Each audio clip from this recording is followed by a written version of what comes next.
Willkommen auf unserem Primal Republic Channel. Heute nehmen wir euch mit in den Harbor Freight Laden.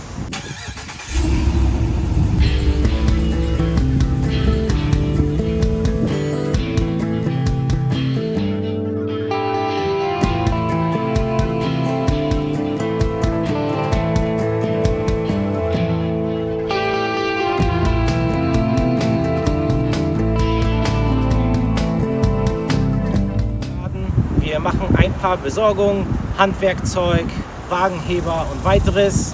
Kommt mit!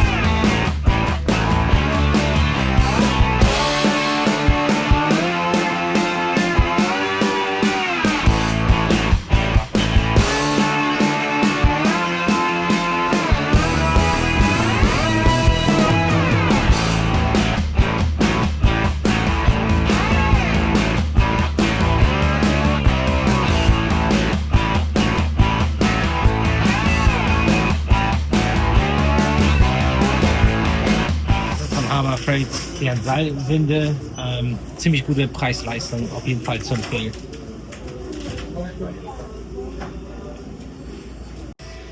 Das ist deren Geländewagen-Wagenheber. Ziemlich gutes Teil, Preis-Leistung top. Konkurrenz zu Pro Eagle, aber auf jeden Fall Preis-Leistung doch noch etwas besser und den nehmen wir heute mit.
Was haben wir denn da? So, Ratschen, Stecknüsse, Verlängerungskabel. Hier nochmal Handschuhe, Verlängerung, bisschen Kleinkram, zöllische Imbusschlüssel und ein Abschleppseil. Muss man natürlich bei den alten Jeeps immer dabei haben, man weiß ja nie, ne?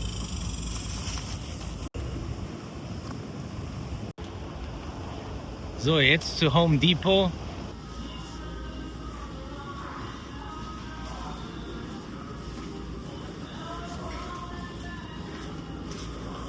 Was kostet der Spaß? Knapp $500 netto. Das heißt, kommen noch 8,25% drauf. Aber trotzdem echt guter Preis. Also wenn man das vergleicht, wie solche Wagen bei uns kosten. Wir waren jetzt eben gerade noch in Home Depot für Metallarbeiten schneiden, feste Maßbänder, WD-40 und Spray für Wespen und andere Viecher.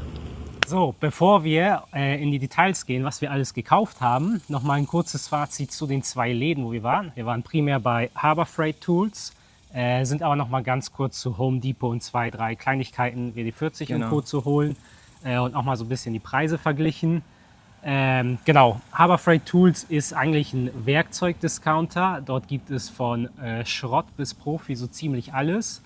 Wir gehen auch gleich nochmal so ein bisschen auf die Marken ein. Ich glaube, zusammenfassend kann man sagen, unfassbar geiler Laden. Ja. Also in Deutschland, ich brauche einen Abzieher, ich brauche ein Werkzeug, um die Klimaanlage zu machen. Ich muss das online kaufen, ich muss auf eBay. Hier fahre ich ums Eck und kriege meinen Kram und das zu einem echt soliden Preis. Also die müssen sich echt nicht verstecken. Es mag sein, dass es online vielleicht 1, 2 Euro günstiger ist, vielleicht aber auch nicht. Genau. Und die haben Membership. Für $30 pro Jahr kann man sich eine Membership kaufen. Dann gibt es nochmal Sonderrabatte und sowas. Das lohnt sich auch ziemlich schnell. Kriegst du mal ein Schweißgerät für $100 günstiger. Und das nur für Member. Also ich glaube zusammenfassend. Super. Also gerade an solchen Tagen, wo man schraubt zu Hause am Jeep und man merkt, es fehlt einfach irgendein Werkzeug, irgendwas Spezielles, irgendeine Art von Abzieher. Das heißt, man kriegt hier wirklich alles. Man kann sich eigentlich komplett bei denen ausstatten. Ja. Ne? Also wirklich, auch von kleinen Handwerkzeug bis zu Schweißgeräte, Rohrbiegemaschine, Kompressoren jeglicher Größe. Alles, was man sich nicht ausdenken Werkstattwagen, Top-Auswahl, echt riesige Viecher teilweise auch zur Auswahl für wirklich vernünftiges Geld. Also hammergeil. Deswegen auf jeden Fall Daumen hoch für Harbor Freight Tools. Ja, dann lass uns mal anschauen, was wir alles so gekauft haben. Ich weiß nicht, ob ihr das gesehen habt oder gehört habt. Wahrscheinlich nicht. Hier ist gerade einfach mal random ein Kampfjet vorbeigeflogen. Hoffentlich sieht man das in den Aufnahmen. Aber lasst uns gerne mal hier einmal reinspringen. Harbor Freight hat verschiedene Marken mit verschiedenen Qualitätsstufen, sagen wir mal. Die höchste Qualitätsstufe, das ist hier Icon. Die spielen da irgendwo auf Milwaukee-Level, würde ich mal sagen. Genau. Snap-on vielleicht nicht so ganz, aber die wollen quasi mit denen konkurrieren. Das Werkzeug ist nicht günstig, ist aber deutlich günstiger als die Marken, mit denen die eigentlich konkurrieren möchten. Und die fühlen sich auch ganz gut an. Steigen wir gleich ein. Die nächst geringere Stufe, das ist einmal, ich nehme das hier weg, dann sehen wir das. Das ist Quinn. Wirkt solide. Ich weiß gar nicht, mit was ich das in Deutschland genau vergleichen würde. Genau, dann haben die noch, ich weiß gar nicht, wie das hieß, Pittsburgh und Pittsburgh Pro. Das ist eher so die Ramsch-Abteilung. Vielleicht kann man das bei einigen Werkzeugen auch nutzen. Ich bin ja immer so, die Stecknüsse müssen für mich immer nicht die allerhöchste Qualität haben. So eine Ratsche sollte aber schon eine höhere Qualität haben. Und das ist auch der Grund, warum wir jetzt bei Quinn so ein Komplettset einmal genommen haben. Das hat sich preislich einfach gelohnt.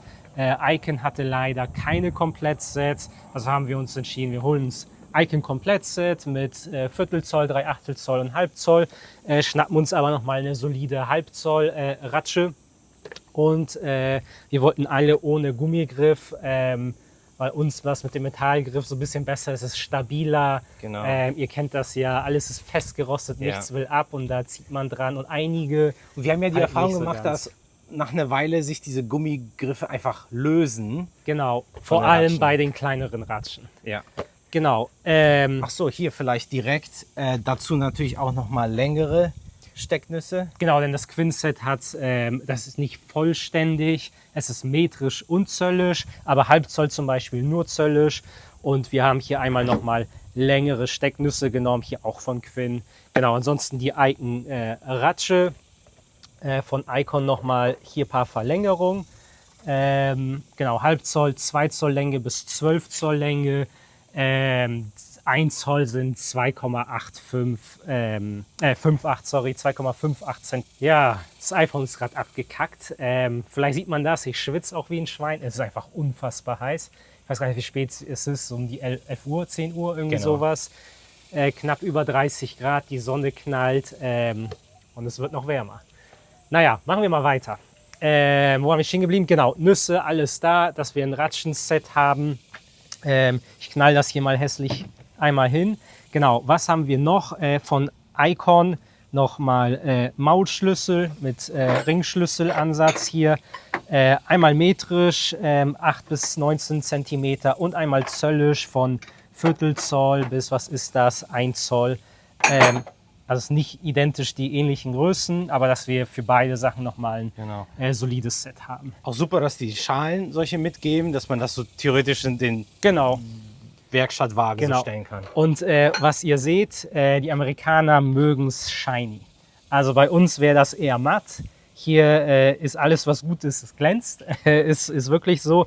Da sieht man natürlich direkt die Fingerabdrücke drauf. Also Werkzeug immer schön sauber halten. Genau, den Wagenheber, das Herzstück, das zeigen wir euch zum Schluss. Aber bleibt dran, denn das lohnt sich. Das ist ein Biest. Genau, dann... Wir haben einmal die Unterstellböcke gekauft, die 6-Tonner. Das ist mehr oder weniger das Gleiche, was man auch in Deutschland bekommt. Genau. Haben nochmal die Gummipads dazu gekauft, um unsere wunderschöne, gut gepflegte, nie dreckige Achse nicht zu zerkratzen. Wir haben einmal hier ein Torx-Set, auch von Icon, und auch ein reguläres Inbus oder Insechskant Set gekauft. Bei diesem Werkzeug ist mir immer wichtig, dass man da eine gute Qualität hat. Das fummelt immer kaputt. Und dann nochmal Gelenke, auch von Icon. Das ist auch immer sowas, was gerne mal kaputt geht. Wir haben diverse kaputte Gelenke. Genau, dann noch ganz viel Kleinkram. Ne? Einmal ein Winkel, auch ein Maßstab, beides aus Metall. Verlängerungskabel, ich weiß gar nicht, was sind das, 100 Fuß, also etwa 30 Meter. 14 Gauge, die haben ja hier einen anderen Standard, was Kabel angeht. Wir sagen ja immer Quadratmillimeter. Die haben hier einen Standard und die zeigen auch, hey, bei 14 Gauge auf 100 Fuß können wir 13 Ampere verwenden. Die haben ja 110, 120 Volt hier, das ist natürlich alles ein bisschen anders. Das ist eigentlich ganz cool, dass sie genau sagen, hey, bitte nur so viel Last, dann ist es auch sicher. Kenne ich aus Deutschland gar nicht so. Ja. So ein bisschen Kleinkram, ne? Ringe. Genau. Hier die paar Ringe und sowas, das kostet alles auch nichts. Das ist alles irgendwo zwischen 3 und 7 Dollar. Warten mal kurz. Hier fuhr halt gerade jemand mit so einem richtig komischen Kart vorbei. Ich weiß nicht mehr, was das sein soll. Aus wie ein Rasenmäher gemixt mit einem Quad. Ja, und ein bisschen Golfkart mit dabei.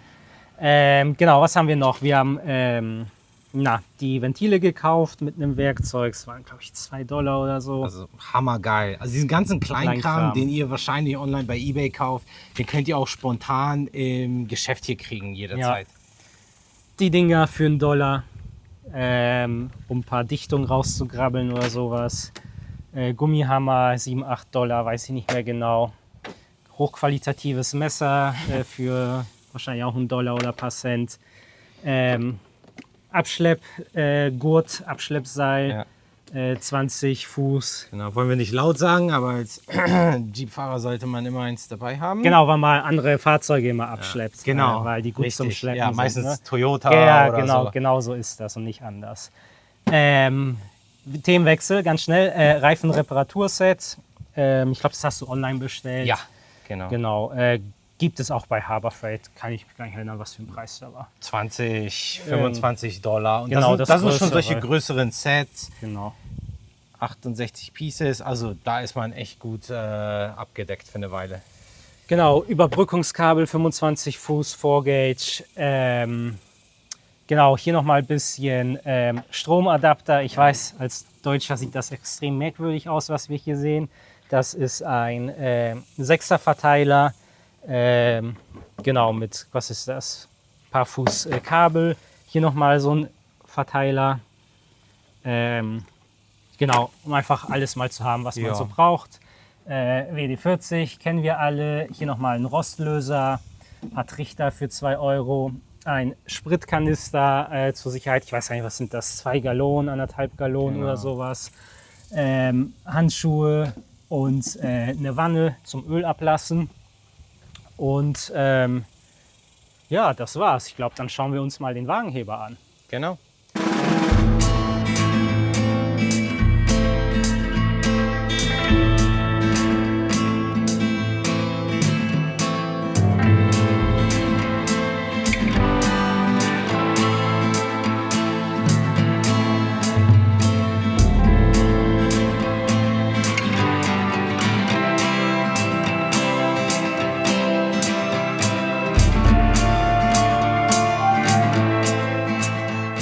Genau, hier nochmal 2 Worte zu den Marken. Daytona, darunter verkaufen die diverse Autoteile oder Werkzeug für Autos, zum Beispiel Wagenheber. Seht ihr auch auf den Aufnahmen, die, ich sag mal, normalen Wagenheber. Badland hingegen ist deren Offroad-Brand. Also die haben sowohl Wagenheber als auch Seilwinden. Das habt ihr auch gesehen. Die beste Badland Seilwinde, ich glaube knapp $600 plus Steuer natürlich, 8,25% hier. 12.000 Pfund, soll ganz solide sein. Die Badland-Produkte sind generell ganz gut. Ich glaube, die haben noch ein paar billige Seilwinden. Ich zum Beispiel auf mein XJ habe von Badland das Synthetikseil und das Seilwinden, das Windenfenster und den Haken. Meine Seilwinde ist eine Dragon Winch. Dieser Wagenheber ist quasi mehr oder weniger eine Kopie vom Pro Eagle Wagenheber. Wir haben auch einen Pro Eagle Wagenheber, einen 2-Tonner. Deshalb können wir das, glaube ich, gleich ganz gut vergleichen. Die Pro Eagle Wagenheber sind sehr, sehr teuer, sind auch gut. Also bisher funktioniert das für uns echt super und Verlängerung und alles top. Einige Rennteams verwenden das, also Baja 1000 oder sowas, schleppen diese Wagenheber tatsächlich mit vom Pro Eagle auf dem Rennfahrzeug, damit die auch unterwegs ein Rad wechseln können oder das Auto anheben können. Und das Coole daran ist, das seht ihr hier nicht, Pro Eagle und Badland, die haben hier unten eine flache Oberfläche. Die Dinger funktionieren auch im Sand. Die Räder versenken zwar, aber das stützt sich dann hier auf den Rahmen und auf der flachen Fläche ab und es funktioniert auch so. Genau, das ist ein 3-Tonnen Wagenheber. 3 Tonnen steht, glaube ich, für das Eigengewicht des Wagenhebers, denn der ist scheiße schwer. Oh ja. Nee, das sind 3 Tonnen, aber nicht 3 metrische Tonnen, sondern US-Tonnen. Das ist etwas weniger als 3 metrische Tonnen. Keine Ahnung, warum das so ist. Es ist so. Genau, regulär haben ja Wagenheber oft oder eigentlich fast immer gelenkte Räder auf der Hinterachse. Hier sind beide nicht gelenkt, die können nur vor und zurück. Insofern in irgendeiner Form könnte das schon gefährlich sein, Kippgefahr. Wir hatten bisher keinen Moment, wo das irgendwo kritisch oder grenzwertig war. Es war sogar vorteilhaft manchmal, weil wenn Ja. da so ein bisschen so ein seitlicher Druck kommen sollte, dann können sich die Räder nicht verdrehen. Das heißt, natürlich, wenn zu viel, dann kann er kippen, könnte kippen, aber bei hypothetisch. etwas weniger steht er dann doch sehr stabil, muss man sagen. Und ich habe gehört, haben wir natürlich nie gemacht, weil gefährlich, man kann damit Autos sehr gut bewegen. Hochbocken, irgendwie zur Seite schieben, Das geht mit diesen großen Rädern wunderbar. Habe ich gehört, haben wir nie getan. Ja. Habt ihr vielleicht auch mal ein Video von irgendeinem Baja-Race gesehen, wo ein Rad fehlt und die einfach mal das Auto auf diesen Wagenheber abstützen und festschnallen und weiterfahren? Ja. Ich kann mir gar nicht vorstellen, dass das funktioniert und hält, aber hat scheinbar wohl gehalten. Genau, das sind auch Hartplastik-Räder. Genau. Es gibt einige Unterschiede zum Pro Eagle. Also zum einen, das hier ist so ein bisschen anders gebaut. Das ist hier festgeschraubt, diese Verlängerung. Beim Pro Eagle haben wir hier unten den losen Teller mit Gummipad. Wir können ein Gummipad abnehmen, eine Verlängerung rauflegen, nur verdrehen und haben so eine Verlängerung wie hier. Das ist die Minimalstellung der Verlängerung. Wenn wir den Pin rausnehmen, sehen wir, wir haben 3 verschiedene Höhen. Das hier ist die Maximalstellung. Also das ist jetzt hier auf Minimum. Der Wagenheber ist komplett runtergefahren. Die Leute mit Geländewagen, gerade höher gelegt, große Räder und mit normalen Wagenheber werden merken, man kommt extrem schnell ans Limit, man kriegt das Auto gar nicht hoch. Und deshalb ist das unfassbar praktisch. Genau, das haben wir einmal. Wir haben Tragegriff hier hinten und hier vorne, weil man den ab und zu auch mal tragen sollte oder müsste, wenn man den mithaben möchte. Hier ist eine Halterung für das Konstrukt hier vorne mit dem Teller. Das können wir abnehmen, hier ranmachen. Das ist hier mit 2 Schrauben geschraubt. Hier ist auch das Werkzeug mit dabei. Hier ganz cool mit einer Feder drin. Das fällt hier nicht raus. Dann kann man das hier einmal abschrauben. Ich glaube, hypothetisch, ohne diese Konstruktion kann man auch heben. Hier ist kein Gummi dabei. Vielleicht kann man das nachkaufen, weiß ich tatsächlich nicht. Aber das ist schon cool mit diesen Inbusschlüsseln. Ne? Ja, das und ist es mega ist natürlich cool. deutlich stabiler mit den Schrauben. Weil manchmal beim Pro Eagle wirkte das da, ist einfach nur so reingehakt, gedreht. Ja. Genau, wenn man das transportieren möchte, ist relativ üblich wie bei den meisten anderen Wagenheber auch. Hier ist das einmal gefasst mit einer Schraube. Da kann man das hier ziemlich zügig rausnehmen. Und hier seht ihr einmal, kann man das trennen für den Transport. Aber also ist jetzt nichts Besonderes, das haben viele andere Wagenheber ja auch. Genau, machen wir es mal wieder dran. Genau, hier mit den 2 Zylindern. Ich hebe mal einmal an.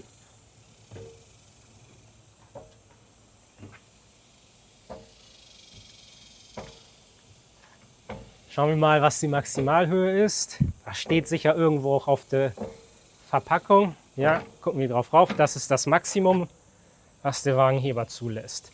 Das sind 29 Zoll etwa, 29 1/16 laut Verpackung. Und die minimale Höhe sind 6 1/4 Zoll. Genau, ich fahre das mal einmal runter. Hier ist noch eine ganz coole Sache. Hier ist so ein Lock für den Transport. Ich zeige euch das einmal. Seht ihr das? Wir gehen auf diese Stellung, nehmen diesen Hebel runter und wir sind eingerastet auf dieser Stellung. Das ist einfach nur als Transportsicherung gedacht. Das ist aber echt geil. Also hat Pro Eagle nicht. Zumindest nicht die Generation, die wir haben. Wir haben ja den Pro Eagle schon einige Jahre. Natürlich den Vergleich, den wir jetzt hier so ziehen, ist mit diesem Modell. Kann natürlich sein, dass Pro Eagle seitdem einiges verändert und verbessert hat. Deswegen nimmt uns da nicht zu streng bei Wort, wenn ihr natürlich jetzt einen neuen habt und da sind doch Sachen anders. Das haben wir natürlich jetzt nicht überprüft. Was hat das Ding gekostet? Wir blenden hier mal den Preis ein, ich kann mich nicht mehr erinnern. Aber es ist deutlich günstiger als Pro Eagle. Und Preis-Leistung muss man sagen, top. Also für 3 Tonnen mit den ganzen Features, die wir auch hier sehen. Warte mal ab, wir testen den mal eben und dann sagen wir mal, ob das wirklich so top ist. Die Stellung ist hier zu hoch. Das wird hier anschlagen. Deshalb können wir das einmal runterstellen. Ich mache das jetzt einfach mal auf die Minimalstufe. Pin drin. Das ist ein 2025er Ram 2500 HD Heavy Duty. Das Ding müsste um die 3,5 Tonnen leer wiegen. Da müsste der Wagenheber hypothetisch reichen. wir schauen mal, wie gut er sich hier macht. Auf geht's! So, wir heben den mal hier am Längslenker an. Einfach mal so, ist mir auch egal. Das ist ein Auto, der hat vorne noch eine Starrachse. Absolute Seltenheit heutzutage. Diverse große Pickups haben auch vorne eine Einzelradaufhängung. Bei den ganz schweren mag das anders sein. Ich glaube auch der 1500 hat eine Einzelradaufhängung vorne. Ich kann mich aber auch irren. Aber ja, wir heben das Ding mal an.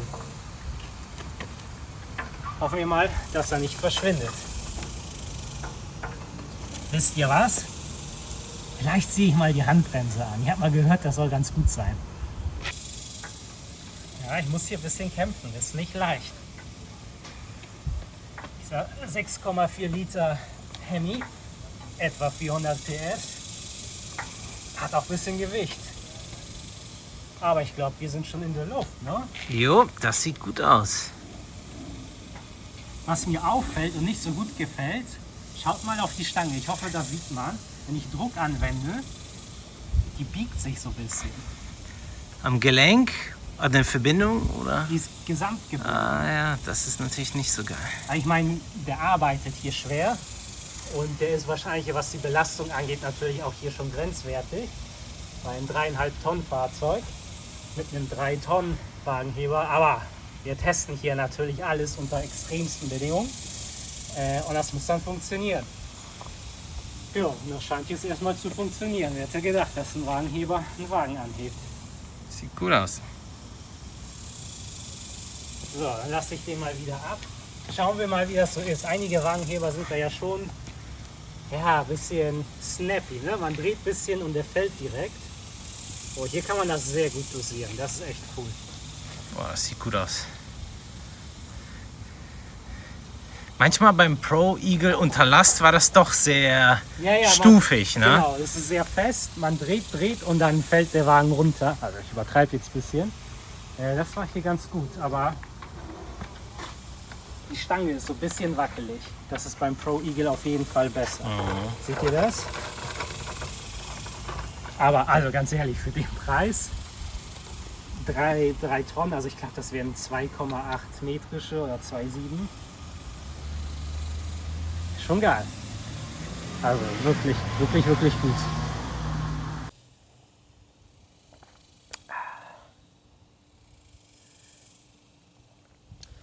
Was hat der Spaß gekostet? Wir haben euch einmal die Kosten zusammengerechnet für den Einkauf bei Harbor Freight. Also wir müssen einmal das Reifenreparierset ausrechnen, Überbrückungskabel, WD-40 und den Rostlöser. Ich glaube, das ist alles. Wir kommen auf $1200 brutto mit allen Steuern. Das sind aktuell etwa 1027 € für den gesamten Einkauf. Und wenn ihr euch fragt, kann man den ganzen Kram von Harbor Freight auch in Deutschland kaufen? Nein, leider nein. Also die liefern nicht, die verkaufen auch nicht an Wiederverkäufer oder ähnliches. Also vielleicht über Umwege schafft ihr das mal. Ihr könnt ja mal auf ebay.com schauen oder sowas, ob jemand nach Deutschland sendet. Aber grundsätzlich leider nein.